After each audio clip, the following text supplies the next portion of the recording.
80 जना मरेको मान्छेको ज्यान फिर्ता दिनु सक्नुपर्छ बालेन्द्र शाहले। त्यो 10 बुँदे सम्झौतामा प्रधानमन्त्रीको पद मागिएको होइन, तर जनतालाई भोट मताधिकार कसरी प्रयोग गर्ने भनेर चुनाव मागिएको सम्झौता हो। संविधान सुधारको बहस पत्र होइन, संविधान सुधारको आयोग मागेको हो। जेनजीले पनि आफ्नो भावना जसरी बालेन्द्र शाहज्यूले तपाईहरु आफ्नो देश कस्तो देख्न चाहनुहुन्छ भन्नुहोस् भनेर स्ट्याटस मार्फत भन्नुभएको थियो। स्ट्याटस मार्फतबाट भनेर नभएर जेनजी परिषदबाट जेनजीहरुको नेपालभरि भएको जेनजीहरुको आवाज समेट्ने थलोको रूपमा जेनजी परिषद मागिएको हो। प्रश्न सोध्नु भनेको सरकारको विरोध गर्नु होइन, सरकारलाई जिम्मेवारी बनाउनु, जनताको आवाज सुनाउनु हो र ऐना देखाउनु। कुनै पनि व्यक्तिले आफ्नो गल्ती आफै देख्दैन भने ती गल्ती देखाउनको लागि हामी सडकमा उत्रेका हौं। अहिलेसम्म पनि सडकमा हुने मान्छेलाई अपराधीकरण गराइँदैछ। त्यो होइन, सडकमा आउन सबैभन्दा ठुलो आत्मबल लाग्छ। त्यो आत्मबल जुटाएर आफ्नो अमूल्य सपनाहरू साथमा लिँदै र देशको लागि केही गर्नुपर्छ भनेर यसरी अभियान गरेर अगाडि बढ्नु भएको नागरिक अभियन्ताहरू सबैजनाहरू चाहिँ यो सरकारको पनि जवाफदेहिताको स्टेक होल्डर हो र सरकारले जवाफ पनि दिनुपर्छ।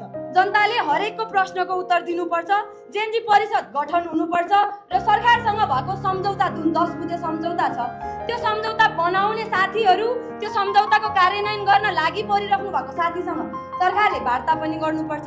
संविधान संशोधनको काम त गर्नुपर्छ, तर पहिला नागरिकलाई के चाहिएको छ भन्ने बुझेर मात्रै संविधान संशोधनतर्फ हात हाल्नुपर्छ। र अब अन्तिममा म चाहिँ के भन्न गइरहेको छु भने लोकतन्त्रमा प्रश्न सोध्न पाउनुपर्छ। लोकतन्त्रको साख नै प्रश्न हो। जेनजी आन्दोलनले धेरैलाई आफ्नो आफ्नो तरिकाले बुझेका छन्। कसैले यसलाई विरोधीको रूपमा र कसैले युवा आवाजको रूपमा बुझिरहेका छन्। तर यो आन्दोलनले खोजेको भनेको वास्तविक रूपमा सकारात्मक परिवर्तन नै हो। यो परिवर्तनले सम्पूर्ण नेपाली हक हितको लागि काम गर्छ भन्ने लागिरहेको छ र हामी प्रश्न गर्न छोड्दैनौँ र हजुरहरू पनि नछोड्नुहोस्। अभिभावकहीन महसुस भइरहेको थियो जेनजीहरूलाई।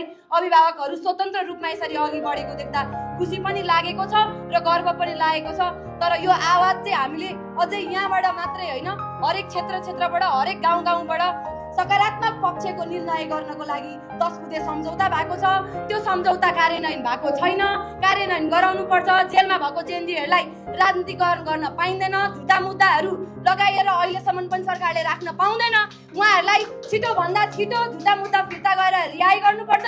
घाइतेको रिहाबिलिटेसन सेन्टरको काम छ, शहीदको न्यायको काम छ। गौरी बहादुर कार्की आयोगले 23 गते सिफारिस गरेको मान्छेलाई सरुवा बरुवा गरिँदैछ, उहाँहरूलाई कारबाहीको दायरामा ल्याउनु पर्छ।